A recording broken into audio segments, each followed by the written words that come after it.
2023년 10월 5일 목요일 돈다방 미쓰리 시작하겠습니다. 진짜 가을이 올까? 라는 생각을 했는데 정말 가을이 오긴 오네요. 얼마 전만 하더라도 야 더워 죽겠다 막 걱정을 했는데 오늘 새벽에는 막 창문을 닫고 자야 되고 아침에 일어나서 쌀쌀해 이런 아주 싸늘한 느낌까지 들 정도가 되니까 한편으로는 인간이 참 간사하다라는 생각도 들고요. 또 한편으로는 그만큼 참 자연이 위대하다라는 생각도 들었습니다. 날씨 일교차 굉장히 커지고 있고요. 예, 면역력 뚝뚝 떨어질 때니까 여러분들 건강관리 잘 하시고요. 자, 오늘 돈다방 미쓰리 10월 4일 수요일 뉴욕 증시 마감 현황을 점검해 보도록 하겠습니다. 자, 제가 어제 방송에서 8월달 미국의 채용 공고가 발표가 됐는데 7월 대비 채용 공고가 67만 건 증가해서 여전히 미국의 고용은 좋다. 이렇게 얘기를 했는데 거기에는 의도가 있다라고 얘기했습니다. 왜냐하면 10월 4일 날 발표 예정인 ADP 민간 고용 지표가 부진할 예정이어서 만약에 채용 공고까지 부진하다라고 해버리면 어떤 일이 벌어지냐면 야 미국 그렇게 고용 자신하더니 고용도 안 좋아? 와, 미국 경기 둔화네? 이렇게 이제 인정을 할 수밖에 없는 상황이 될 거고 단순히 경기 둔화뿐만 아니라 지금 인플레이션 지표, 소비자 물가 지표가 다시 반등하고 있는 상황이기 때문에 미쓰리가 예상했던 스태그플레이션이 이제 가시화가 되면 상당히 골치 아파지거든요. 그래서 미국은 어제 약간 오기를 부린 거죠. ADP 민간 고용 지표가 부진하던 아니면 금요일 날 발표 예정인 노동부에서 발표하는 고용 지표가 부진할진 모르겠으나 부진할 예정이거든요. 그럼 다 부진하다고 얘기할 수는 없으니까 최소한 채용 공고 정도는 한번 가오를 잡아보자. 그래서 어제 방송에서 8월달 채용 공고가 증가된 것에 대해서 여전히 미국의 고용 시장은 타이트하다. 이렇게 표현을 했다. 이런 얘기 했습니다. 자, 미쓰리 예상대로 9월달 ADP 민간 고용 지표 부진했고요. ADP 민간 고용 지표가 부진하다 보니까, 채용 공고는 그렇다 치고, 민간 고용 지표 부진하면은 이제 미국이 그렇게 자신하는 고용도 꺾이는 거고, 그러면 경제가 둔화되는 거고, 경제가 둔화되면은 미국이 금리 인상을 못 하겠네?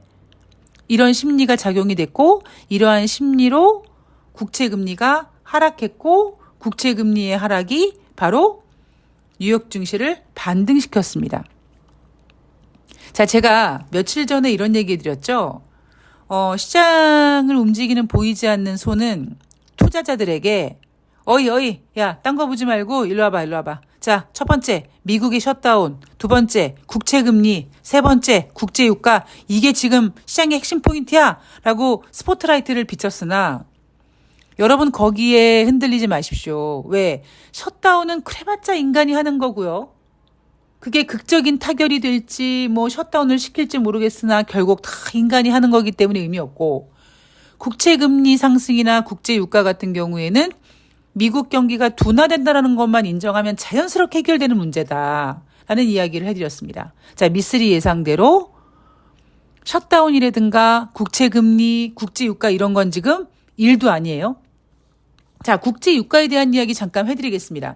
오늘 제가 썸네일에 미쓰리가 국제유가 100달러 안 간다고 했잖아요 라고 썸네일을 달았는데 제가 그때 국제유가 80달러, 7, 8달러인가요? 그때 90달러 넘어갈 수 있다. 근데 100달러는 못 간다라고 제가 자신했죠.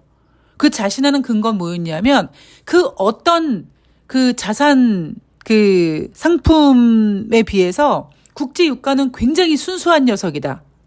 국제유가는 수요와 공급만 보면 되기 때문에 국제유가는 여차하면, 그러니까 글로벌 경기가 둔화돼서 그게 중국이 될지 미국이 될지 아시아가 될지 남미가 될지는 모르겠으나 글로벌 경기 둔화란 얘기만 나오면 수요 감소 우려로 국제유가는 빠질 수 있고, 특히 이번에 국제유가가 90달러 넘어선 거는 약간 보이지 않는 큰 힘, 뭐 좋게 얘기하면 세력 같은 것들이 들어가서 시장을 움직이고 있는 거기 때문에 전문가들이 얘기하는 100달러는 못 갈 것이다라는 얘기를 했습니다.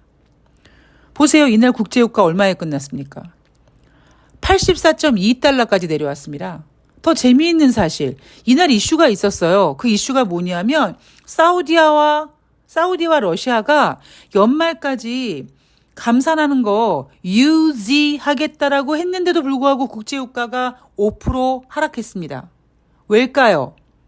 미국의 아니죠. 글로벌 경기 둔화 우려감 때문에 수요 감소 걱정으로 빠진 겁니다. 자, 국제 유가 정확히 맞췄고요. 자, 국채 금리에 대한 이야기도 자랑질을 좀 해보도록 하겠습니다.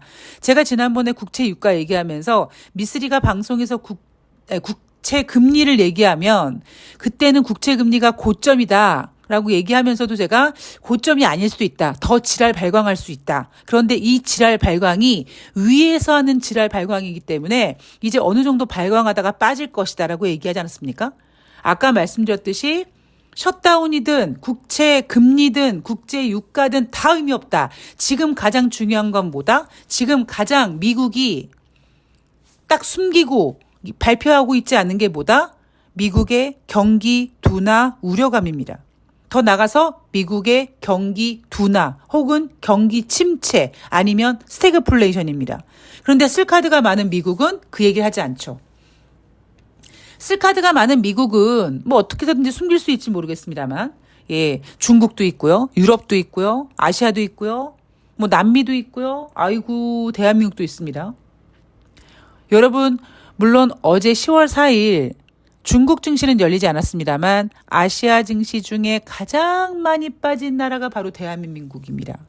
제가 어제 방송에서 분명히 말씀드렸죠. 대한민국은 주제 파악이 필요하다. 자, 경제지표 들어가 보면 9월달 ADP 민간고용지표 전월 대비 8만 9천 명밖에 증가되지 않았다. 2021년 1월 이후 최저 증가폭이다. 월가 예상은 16만 명이었고요. 8월 달은 18만 명이라고 했는데 상당히 부진했습니다. 거의 뭐 반토막 정도 난 거죠. 자, 그리고 다가오는 금요일에 발표 예정인 노동부가 발표하는 비농업자 고용자 지수도 8월에는 18만 7천 명이었는데 9월에는 지금 17만 명 예상하고 있습니다. 대신에 9월달 실업률은 8월 달에 3.8에서 3.7로 소폭 하락 예상하고 있습니다. 물론 이 시장에서 예상하고 있는 이 17만 명이 조금 눈높이를 낮춰놓는 건지 모르겠습니다만 지금 추세적으로 봤을 때 미쓰리 머릿속에는 이미 길게는 15개월, 짧게는 10개월 넘게 미국의 경제지표는 정점을 찍고 지금 우아한 곡선을 그리고 있고 마지막에 버티고 있는 그 고용지표도 지금 흔들리고 있다. 빠지고 있다. 둔화되고 있다. 제가 작년 3월부터 올해 3월까지 비농업자 고용자 지수 뭐 50만 건 난리 부르스를 쳤는데 걔네들도 분명히 하향 조정했다고 말씀을 드렸습니다. 자, 거기에다가 며칠 전에 ISM에서 발표하는 9월달 제조업 PMI 지표, S&P 글로벌에서 발표한 9월달 PMI 지표가 발표가 됐는데 어떻게 나왔습니까? 뭐 전월 대비 괜찮았다라고 막 포장을 했습니다만 슬프게도 기준선 50 이하입니다. 즉 경기 위축 국면에서 계속 유지가 되고 있어요. 자, 그리고 이날은 서비스업 PMI 지표가 발표가 됐는데 늘 말씀드리죠. 서비스업 PMI 지표는 제조업 PMI 지표보다 살짝 잘 나오는 경향이 있다. 그래서 대부분 지금 50을 거의 깨지 않습니다. 자, 이날 발표된 서비스업 PMI를 볼까요? ISM에서 발표한 9월달 서비스업 PMI 지표 8월달은 54.5였는데 9월달에는 53.6으로 하락했습니다. 시장 예상은 53.7이었는데 시장 예상보다 부진했어요. 자, 그러나 이걸 어떻게 포장합니까? 8월달 대비 부진하긴 한데 그래도 기준선 50 이상이 있잖아 라고 포장을 하지만 서비스업 PMI 지표는요 50을 거의 깨본 적이 없어요. 잘 나오는 경향이 좀 있습니다. 자, S&P 글로벌에서 발표한 9월달 서비스업 PMI 지표도 볼까요? 8월달에 50.5였는데 9월달에는 50.1로 8월 대비 하락했습니다. 그런데 여전히 마찬가지 이것도 에이 무슨 소리야. 야 50 이상에 있잖아. 경기 확장 국면 이상에 있다고 라고 포장을 합니다. 여러분들이 단순히 전월 대비 부진했지만 그래도 기준선 위에 있으니까 경기가 좋은 거야. 이렇게 해석하시면 여러분들은 뭐다? 바보가 되는 겁니다. 왜? 경제는 흐름이기 때문이에요. 제가 여러분들한테 이 PMI 지표에 대해서 서비스업 PMI 지표, 제조업 PMI 지표가 있는데 서비스업 PMI 지표가 제조업 PMI 지표보다 높게 나오는 경향이 있고 그리고 경제는 흐름이기 때문에 아무리 50 이상에 있지만 이미 기준선 밑에서 계속 우하한 곡선을 그리고 있다는 얘기 계속 해드리고 있지 않습니까? 자, 11월 FOMC 회의 이제 우리는 기다리고 있고요. 현재 11월 금리 동결 가능성 74.3%, 25bp 금리 인상 가능성 25.7%로 금리 동결 가능성이 좀 힘이 실리죠. 미쓰리는 작년부터 얘기했습니다. 예. 어느 정도까지는 금리 인상을 하겠지만 그 이후에는 금리 인상 못할 것이다. 그 어느 정도까지가 언제냐? 미쓰리 예상으로는 한 3월 달까지는 그래도 좀 봐주길 텐데 5월 달에 금리 인상은 잘못된 금리 인상이었고 그리고 6월 달에는 금리 인상 하지도 못했습니다. 좋은 명분으로는 쉼표라고 했지만 그런 완전 개소리고요. 그래서 5월 달부터 그 이후에 전개된 미국 연준의 금리 인상은 상당히 잘못된 선택이었다. 왜냐하면 이제 더 이상 이 유동성은 인간의 힘으로 컨트롤할 수가 없는 상태고 거기에다가 작년 초에 제대로 잡지 못했던 그 유동성을 작년 하반기에 엄청나게 세게 잡으려고 75bp 금리 인상을 막 4번씩 단행하면서 경제 지표를 훼손했고 거기에 대한 부작용으로 올 3월 달에 실리콘밸리 뱅크 사태가 터졌고 실리콘밸리 뱅크 사태로 인해서 경제 지표가 약간 살짝 왜곡되는 모습이 나타났다. 이게 지금 전부인 거예요. 어떤 분께서 돈다방 미쓰리 들은 지 얼마 안 됐는데 굉장히 나름 예리하다라고 말씀하셨는데 예리하다라기보다 그냥 저는 너무나 오랫동안 매일매일 이 흐름을 보다 보니까 그냥 솔직히 좀 재수없는 얘기로 보이는 거예요. 아이고 니네 이제 금리 인상 틀린 것 같아. 앞으로 니네 금리 인상 못해.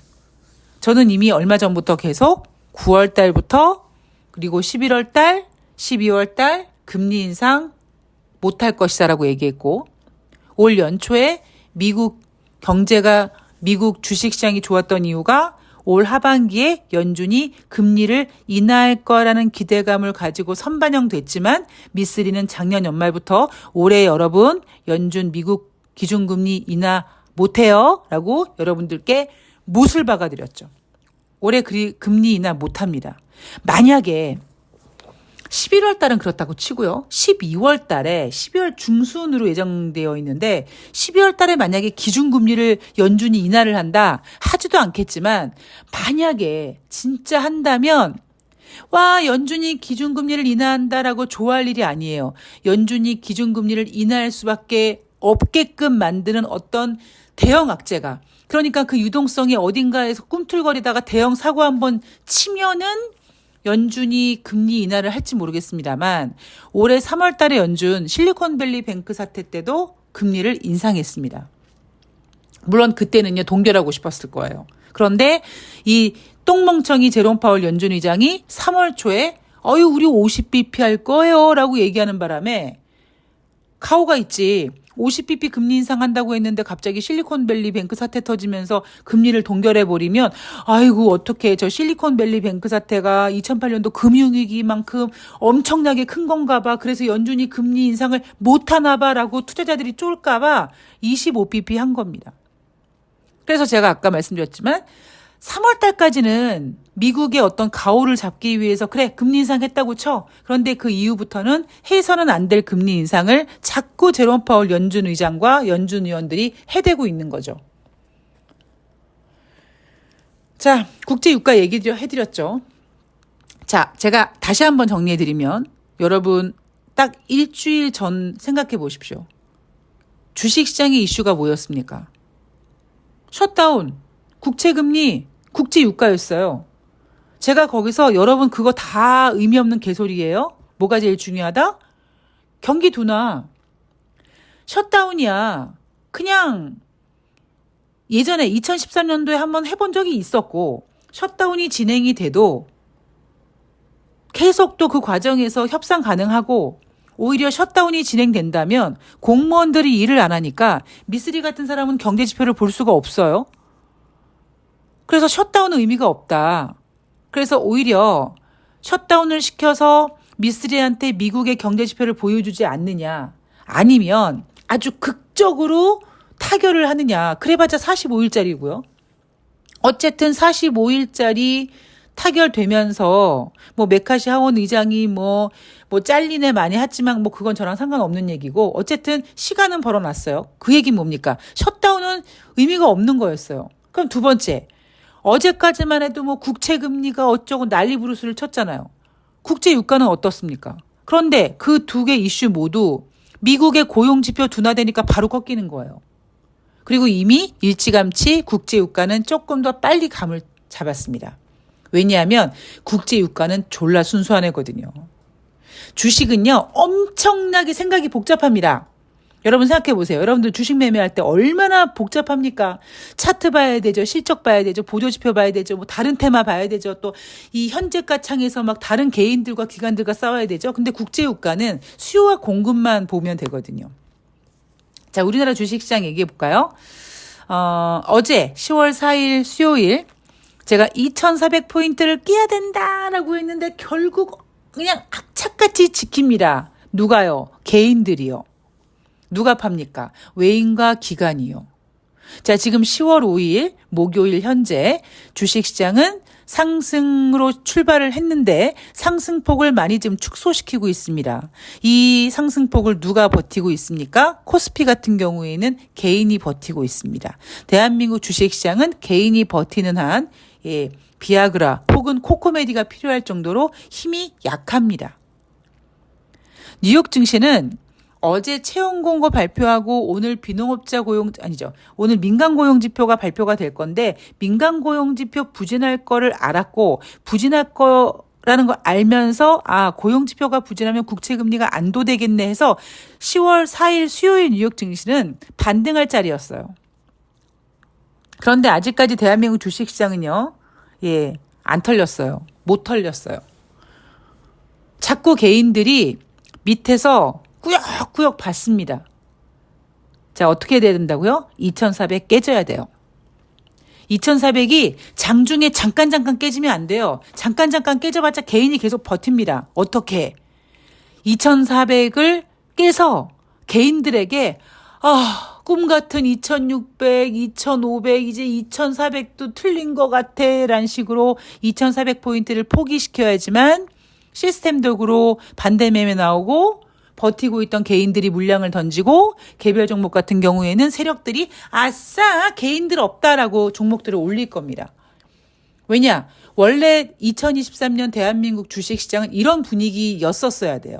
그런데 미쓰리가 올해 연초에 얘기했던 대한민국 주식시장의 공식, 그 공식대로라면 미쓰리가 돈을 못 벌 거라고 했는데 그 공식이 적용되는 바람에 이상하게 개인들이 뛰어들어서 2,600을 만들어놨고 물론 개인들이 뛰어들어오게 만든 거는 애널리스트들과 기관 투자자들이 그렇게 만든 거지만 결과적으로는 지금 다 털리고 있는 게 누굽니까? 개인이에요. 어떤 유동성 장세든 어떤 시장에 한번 이렇게 한번 그걸 갑자기 생각이 안 나? 한번 오르고 내리고 한번 그 과정 속에서 개인들은 중간에 잠깐 신났다가 결과적으로는 개인들만 피보는 장으로 끝나는 게 시나리오입니다. 아마 이번에도 마찬가지일 거예요. 돈다방 미쓰리를 들으시는 여러분들은 마음은 아프지만 그래 미쓰리가 그랬어 2,400 깨질 수 있다라고 얘기했어. 그래 뭐 버텨보지 뭐 언젠가 또 때가 되면 미쓰리가 여러분 괜찮아요 라고 얘기할 때가 올 테니까 라고 하겠지만 돈다방 미쓰리를 듣지 않는 분들은 여전히 희망 고문에 지금 휩싸이고 있습니다. 제가 작년 9월인가요? 작년 9월에 뭐라고 했습니까? 다 부정적으로 봤을 때 그냥 주식 해볼만 하다고 했잖아요. 작년 12월 달에 저 지금도 기억합니다. 대신증권이 뭐라고 했습니까? 2023년 1월 달 레포트 1월 효과 없다가 레포트 보고서였습니다. 그런데 미쓰리가 뭐라 그랬어요? 괜찮다. 그러면서 하기 시작한 말이 바로 미국 증시는 크게 뺄 생각이 없다. 미국 증시가 크게 뺄 생각이 없는데 대한민국이 뭘 그렇게 걱정하냐. 어느 정도까지는 따라간다라는 것이 제가 얘기했던 포인트였죠. 자, 아직까지 여러분들 아마 멘탈적으로 힘드실 수 있을 거예요. 그러나 머릿속에는 그래 진정한 그러니까 여러분들이 갖고 있는 종목이 개별 종목이라면 개별 종목인데 못 올라가고 벅벅거리고 있다면 여러분들의 주식이 올라가기 위해서는 2400포인트가 깨져야 됩니다. 물론 2400포인트가 깨지는 순간에 여러분이 갖고 있는 종목도 어느 순간 빠지겠죠. 그러나 빠지는 게 중요한 게 아니에요. 빠진 다음에 누가 먼저 가볍게 빨리 회복되느냐, 빨리 올라가느냐가 더 중요한 겁니다. 주식의 성공 실패 가름은 그거예요. 모든 주식은요, 악재에 다 밀릴 수밖에 없습니다. 그런데 그 악재를 밀어내고 그 악재에 한번 털리고 시장이 안 좋으면 한번 털리고 그리고 누가 더 가볍게 쌈팍하게 아주 가볍게 올라가느냐가 관건입니다. 여러분들은 그런 종목을 사시고 빠질 때 기다리시고 버티시고 그 이후에 올라갈 때 수익을 잡으시면 되는 거예요. 그게 그냥 주식입니다. 뭐 차트고 나발이고 보조지표고 실적이고 다 개풀 뜯어먹는 소리예요. 자, 제가 2023년도 3분기 어닝 시즌 어떻게 될지 예상해 드렸죠? 예, 그것만 알고 가시면 됩니다. 자, 오늘 돈다방 미쓰리는 여기까지고요. 저는 10월 6일 금요일, 예, 목요일 뉴욕 증시 가지고 찾아뵙도록 하겠습니다. 참 생각이 좀 많습니다. 우리 행운이가 유선종양을 앓고 있다가 뇌종양 판명을 받았는데 다행스럽게 뇌종양 크기가 줄었는지 안 줄었는지는 매번 MRI를 찍을 수가 없는데 유선종양의 사이즈를 줄이는 것을 목표로 지금 후코이단이라는 그 천연 보조식품, 항암 보조제 그거를 되게 세게 먹이고 있고 더 이상 사이즈가 커지지 않는다라는 거를 확인하면서 지금 제가 간호를 하고 있는데 문제는 이게 뇌가 한번 손상되는 바람에 뇌 종양의 사이즈와 상관없이 사람으로 말하자면 간질 같은 그런 경련과 발작이 옵니다. 그래서 약을 먹고 있는데 날씨가 좀 안 좋으면 그러니까 어제 같은 경우 그리고 제가 얘 상태 너무 좋아. 제가 며칠 전에 유튜브 커뮤니티에도 올렸지만 아침마다 침대 위에 올라오고 그리고 컨디션도 되게 좋아 보이고 진짜 오랜만에 배도 까고 자고 해서 진짜 기적이 일어나나라고 너무 제가 이제 좀, 예, 가볍게 생각하는 바람에 좀 까불었다가 비가 오고, 그리고, 제가 이제 추석 연휴 동안에 아는 동생이랑 집에서 막 늦게까지 맥주 마시고 낄낄거리고 막 이러면서 행운이가 좀 피곤했나 봐요. 그러니까 이 관절 환자 같은 경우는 좀 조용해야 되고 푹 쉬어야 되고 마음의 안정이 필요한데 제가 밤늦게까지 떠들고 게다가 어제는 막 비 오고 해서 행운이 상태가 지금 딱, 제가 그 커뮤니티에 올렸던 것처럼 얘 너무 상태가 좋아지고 있어라고 얘기하기에는 조금 무리가 있습니다. 그래서 아직까지 긴장을 좀 못하고 있고 모르겠어요. 그러니까 저는 최선을 다하고 있는데 나름대로 행운이가 오후에 한 4시에서 5시 사이에 가볍게 경련을 좀 하고 그 경련이 넘어가면은 저녁 한 6시부터 7시 그때까지는 예, 산책도 되게 잘하고 괜찮습니다. 그래서, 지금 요 고비를, 어떻게 잘 넘겨야 되는지 좀 굉장히 좀 생각이 많아지고 있는데, 행운이 산책하는 걸 보면서 그런 생각이 들더라고요. 쟤도 살겠다고 정말 최선을 다하는구나, 라는 생각을 하는데, 아직까지 뭐라고 얘기하기가 좀 애매해서, 예, 좀 고민하고 있는데, 여하튼, 저는 행운이를 위해서 최선을 다할 거고, 그리고, 그래도 다행인 게 제가 재택근무하지 않습니까? 집에서 주식 보면서 지금도 이 녹음하고 있으면서 계속 행운이 자는 모습을 상태를 볼 수 있으니까 그나마 너무 다행이다. 혹시 다른 그 견주들 아니면 그 집사들 보면 아픈 강아지가 혹시 있는데 돈 벌러 나가야 되고 그러면 얼마나 멘붕일까. 그나마 나는 복 받은 거다. 그나마 행운인 다행이다라고 생각하면서 위로는 하지만 아픈 환자를 돌보는 게 쉽지는 않은 것 같아요. 예, 저도 하루에도 막 몇 번씩 마음이 약해졌다 강해졌다 약해졌다 강해졌다 하는데 이게 다 잘 이겨낼 거라고 생각을 합니다. 여러분들도 많이 응원해 주시고요. 저는 내일 금요일 방송에서 뵐게요. 고맙습니다.